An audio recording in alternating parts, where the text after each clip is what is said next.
Only time will tell.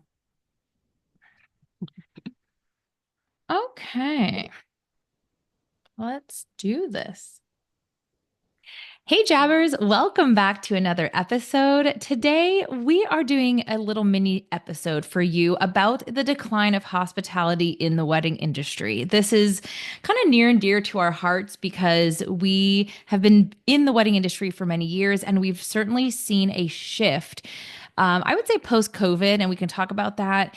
But a decline in whether it's customer service or the concept of going above and beyond, or honestly, at some point, just meeting the bare requirements, as well as the lack of communication in our industry. So, we are talking about all that today.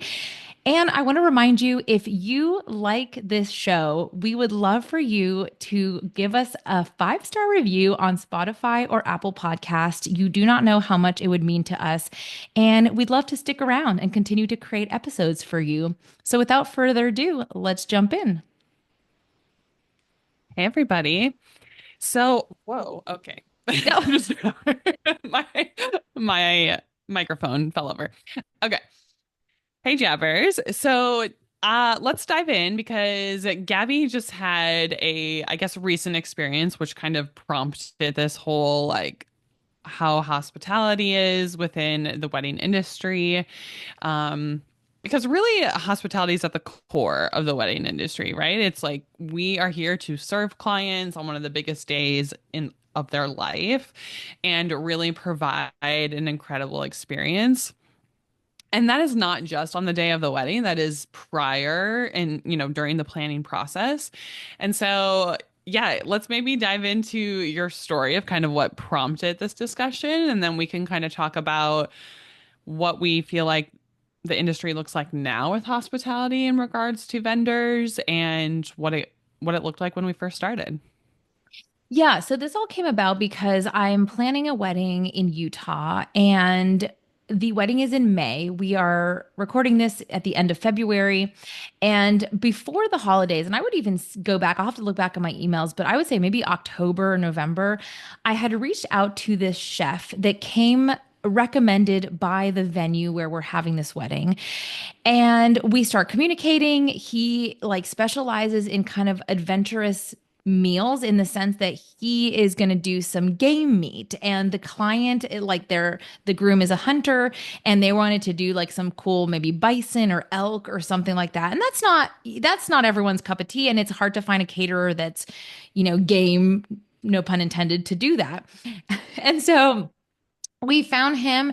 Communication was okay. I wouldn't say it was like spectacular. Did I have to follow up a couple times? Yes, but I eventually got all the information I needed. So we end up having a call with a FaceTime or a Zoom call with the caterer, the chef, and the couple. And they love everything he has to say. He's very personable. He had even just broken his arm and still showed up for the call. So I was like, okay, great. He's not, skipping out on us.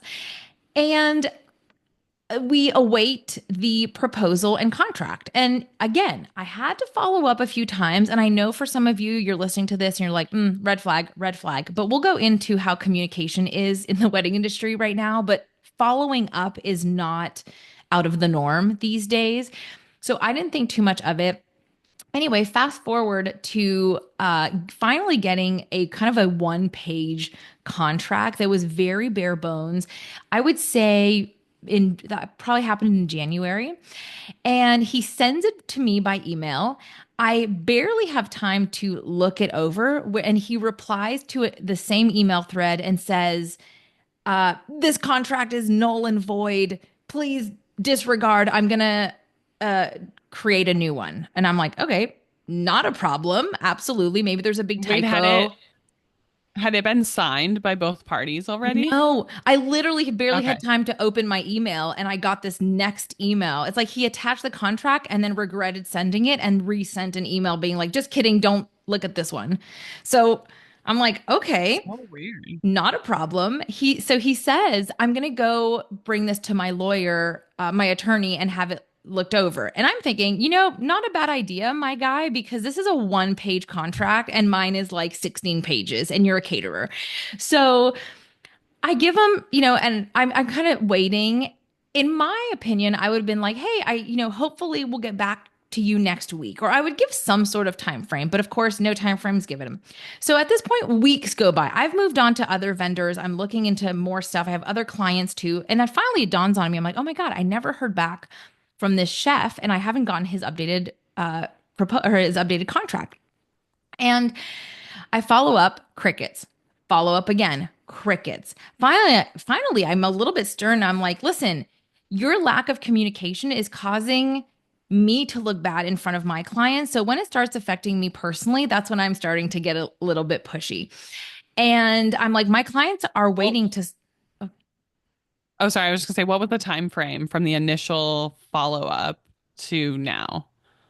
I would say I'd have to go back and look. Weeks have gone by. I Okay. wouldn't even be Okay. surprised if it was a month at this point. Okay. Wow. Yeah. And I would say at least 3 weeks, possibly a month. Okay.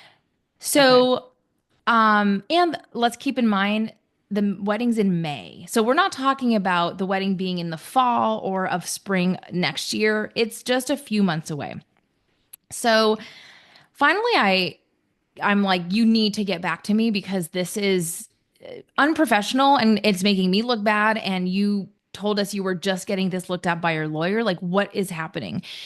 And finally, he replies to me, and this is what I posted on my Instagram stories. And it essentially said, Gabrielle, I am out on a retreat. And I'm not sure if he's attending the retreat as a guest or if he's catering the retreat, but I'm out on a retreat. I will not be back for a week and maybe the week after that. I have not had this looked at my attorney. At this point, you should probably move on and find another catering team. And I was beside myself. My guy, I took a breath, but I essentially wrote back something along the lines of, are you serious? Is how I started my email. I know that for a fact. I said, "Are you serious? This is so unprofessional and rude. You've strung us along. You've led us to believe that you are working on this. How does this happen? This is, you've left us with 2 months before about 2 months before the wedding, and we have to go find a whole new team." And so anyway, I posted this. He hasn't replied yet as of now. I will continue updating Instagram followers as this unveils because I've also then emailed the wedding venue that had him on the list and said, please listen up. I have something to say about this guy. So I, it made me and other people because the response on Instagram was wild on how common, in a way, these situations have happened. And I'm curious if this has happened to you, Carrie, but for the most part, to me, this is like unacceptable. I would never, as a business owner, treat anybody this way. But for some reason, this is happening a lot, and we need to get to the bottom of it. I have definitely had this happen before in like a similar sense where the person just does not respond for a really long time. And it is like a follow-up of, okay, like what the fuck is happening? I need a response. This is so unprofessional. Like you said, you're making me look bad to my client. My client is now nervous about the wedding and you as their vendor. Um, and it's just, I feel like they often respond in a hostile manner, making it feel like it is your fault and kind of like gaslighting you a little bit. Like, even him being like, I am out at a retreat. Like, how dare you bother me? You're like, I've been trying to contact you for a month and you haven't responded. But I think the ultimate question of these vendors for me is like, how are you still in business? Like, how if you're treating me this way and I'm not even your client yet, how are you treating other current clients? But like even with that, if you're treating those clients poorly, are you getting good reviews or like I just like I don't understand the disconnect and how those people have a functioning business. Yeah, I agree. And I will be honest that say that I am scared to write a bad review. I'm just scared. I'm like, I hate being so mean in a way. And maybe I'll ask ChatGPT to make it sound professional. Actually, that I really should do that. But I do need to be better at being honest. And if they make it right, I am happy to remove the review or comment below it saying, you know what? They apologized. They made it right. Needless to say, I still want people to see that this was how you treated us at the beginning. But you're right. I wonder if people are not sharing the bad stuff, although we're more likely, I think in general, people are more likely to comment if it goes bad as opposed Right? to comment when it goes right. Yeah. Yeah. I mean, I've had even vendors that I've inquired with and they've just never responded. I remember last year there was a photographer that my clients really loved her work. And she didn't have an email anywhere to be found on her website. Not a single place. And I was like, okay, that's so bizarre to not have an email contact. Just your inquiry form. Because I was like, maybe the inquiry is going to spam or something. Yeah. But I sent her probably three inquiries on her form and then finally found an email and emailed her multiple times and I never heard from her. And Like, do I'm you just not like, want to and she take was our money? posting on Instagram. She was posting on Instagram too. And I was just like, I don't understand why you would not respond to an inquiry. And that's where I just get very confused Yes. on, do people just not, are they not receiving the inquiry? Is there like something wrong on their end? It can't be. It But it's can't just be. like, how are you still in business is my ultimate Right. question that I'll never have the answer to. But I think kind of going to hospitality in general, right? Like when we first started, I think it was providing this incredible experience for your clients, going above and beyond for them. And now it sort of feels like everything is so saturated and people are just trying to get as many clients as possible and they really don't. I'm not saying this about everybody, but I feel like they don't care as much about how well they're serving their clients.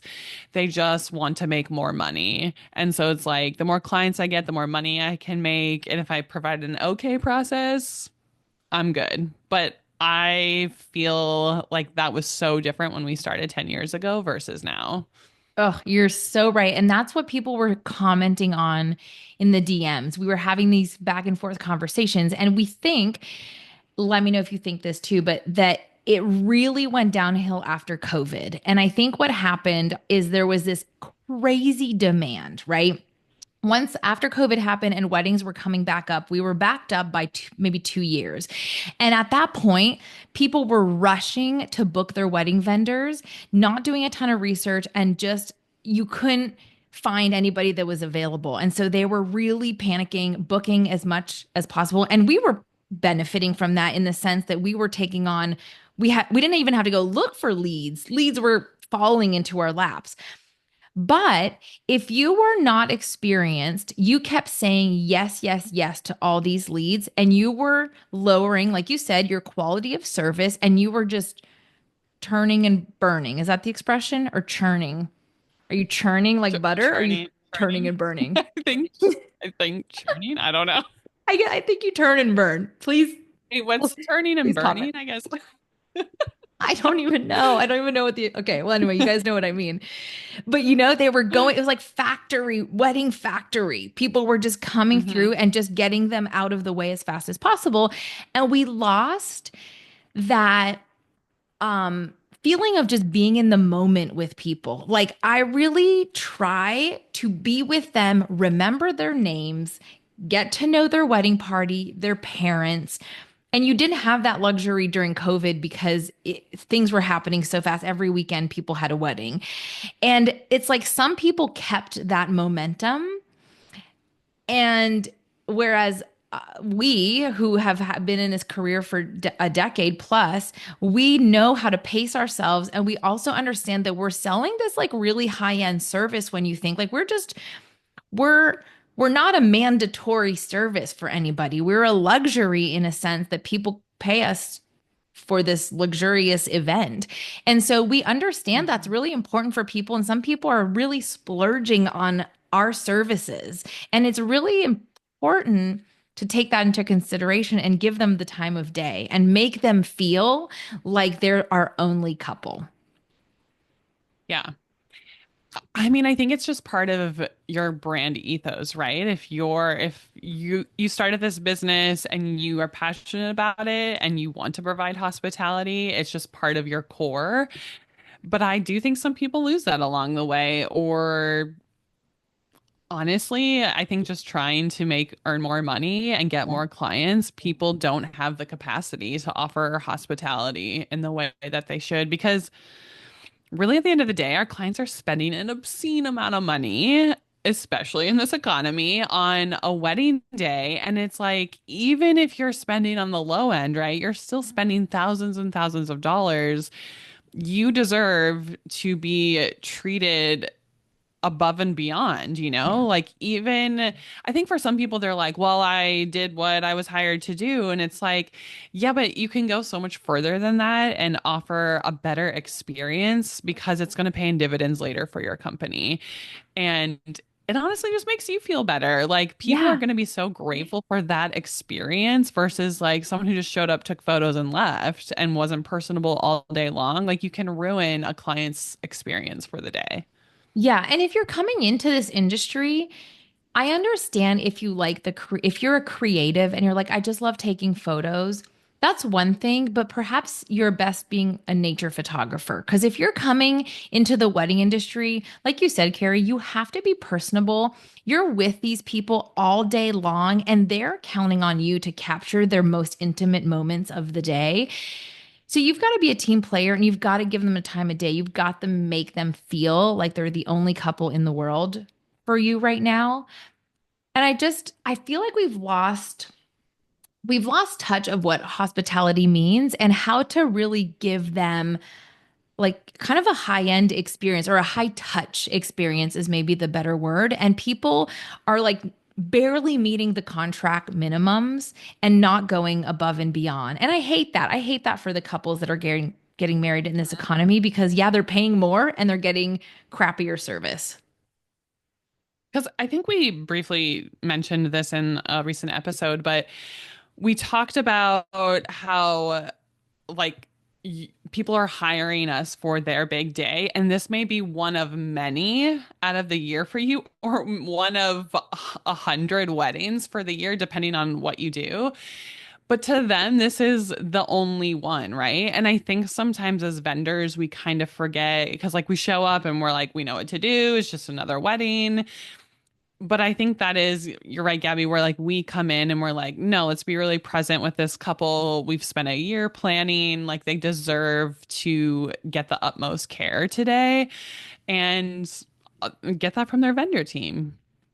I mean, this just reminded me of a scenario of a wedding that I did. It was a destination wedding, but so I didn't know the DJ, but we hired this DJ who like was a preferred vendor with the venue, and we end up wanting to extend by like 30 minutes at the end of the night because the venue was like totally fine. It was like a really small wedding. And they're like, yeah, you can extend because people were staying on site. It was like also like a bed and breakfast. And the DJ was like, I cannot stay any longer. I have another gig. And so he had to like get back to the city. He was like DJing a club later that Oh, evening. And I was just like, this is such a shitty thing for this couple yeah. because you have overbooked yourself in one night. And I think that's such a key example of being able to go above and beyond. And they would have paid him for staying, but he like legitimately did not have the free time to stay and then make it to his next gig. And it just really rubbed me the wrong way, rubbed the Yeah. couple the wrong way. And it feels like such a letdown when you're like, oh, you tried to book as much as you could into this one evening instead of just having one sole client for the night. Oh, that's so sad. And if it was a question of truly you had to book that second gig to make the amount of money you need, then raise your prices. Like Yeah.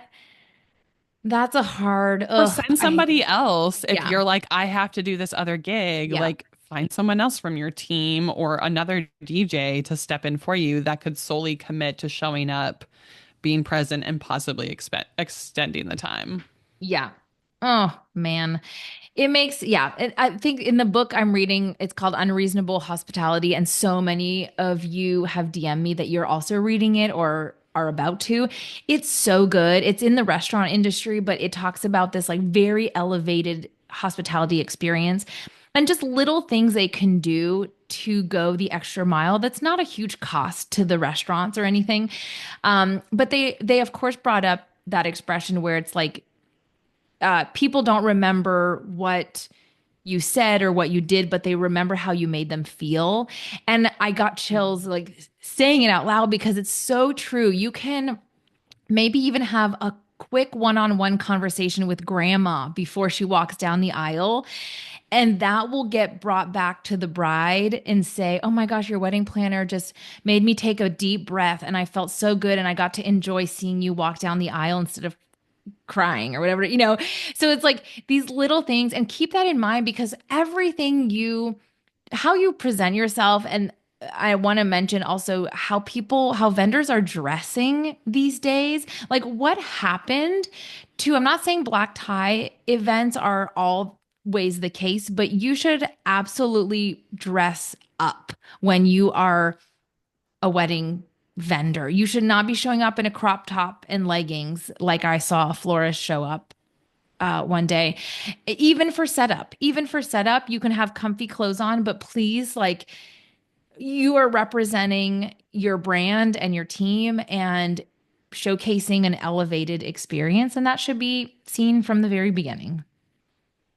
Yeah, I think another thing that I just from the like professionalism, I think, because oftentimes I see vendors who are drinking on the job, and whether or not the couple's like, go have a drink and it's approved by them, I just feel, and I will stand firm in this even if people disagree, but I'm like, you should not be drinking until you are done. If you're a photographer and you're like, okay, I'm done shooting, I'll have a drink, maybe I'll stay and get a few more fun shots. Fine. And the couple has invited you to, but I don't ever think that you should be just going up to the bar and getting a drink and Never. sitting down at dinner. It just feels so unprofessional. It's like showing up to any job and being like, I'm Yeah. just going to have a drink. You don't mind, right? And it's like, no, these people are paying you thousands of Yeah. dollars. You should be professional. And I'm not saying they're getting drunk, but Right. just for me, I just feel like it's so wrong to be doing that. So the Agreed. professionalism just needs to be there. Yeah. Let's up our hospitality game, everybody. Um, I know this is supposed to be a mini-sode, so I want to wrap up with on a positive note. So on Instagram, I asked people what they were doing to kind of bring in a little more hospitality or perhaps go above and beyond for their clients, for those that are doing that. And I want to read off a couple things that people said because I thought it was great. There's some great ideas in there. So um, this was a caterer, and she said, we talk about magic making all the time and try to empower our team to do it independently.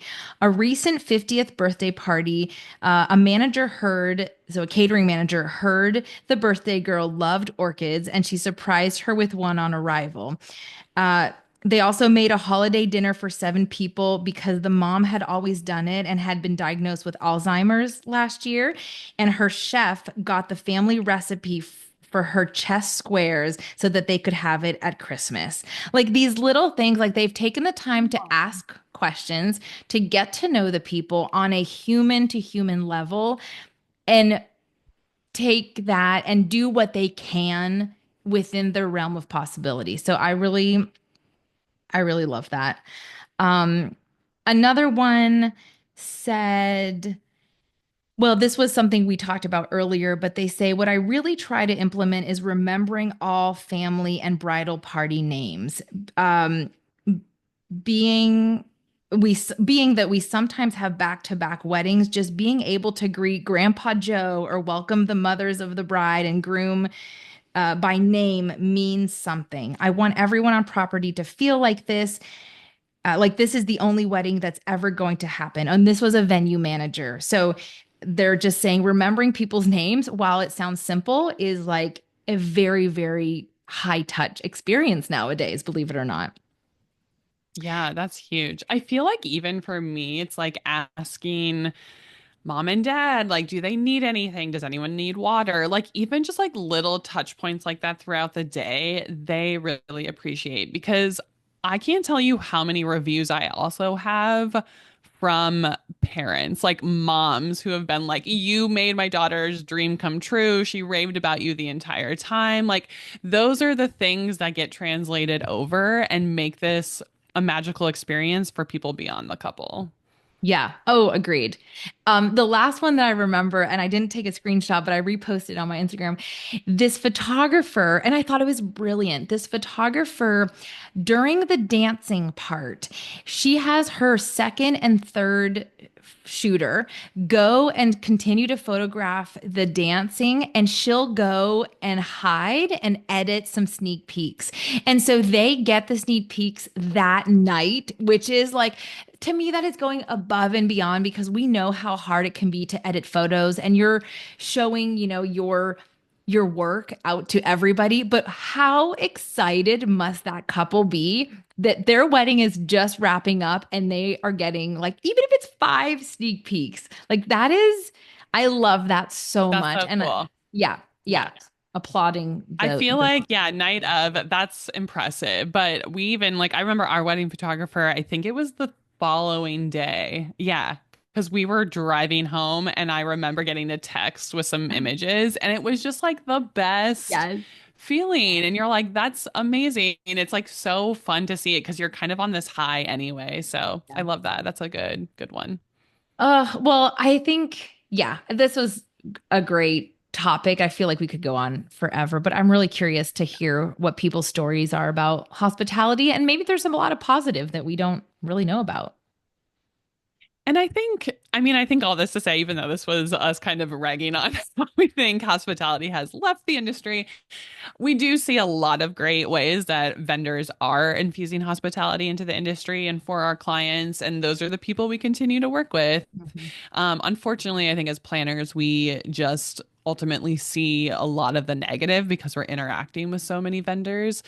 But I think this is a good reminder for everyone to figure out, stay true to who you are and how you can go above and beyond for your clients and be that vendor that other people talk about in such a good way because they're like, that person goes above and beyond for them. So I think for any leaving you guys with something is just go home and think about how you can infuse some more hospitality into your business. All right, Jabbers, we will see you in 2 weeks. Yeah. Bye.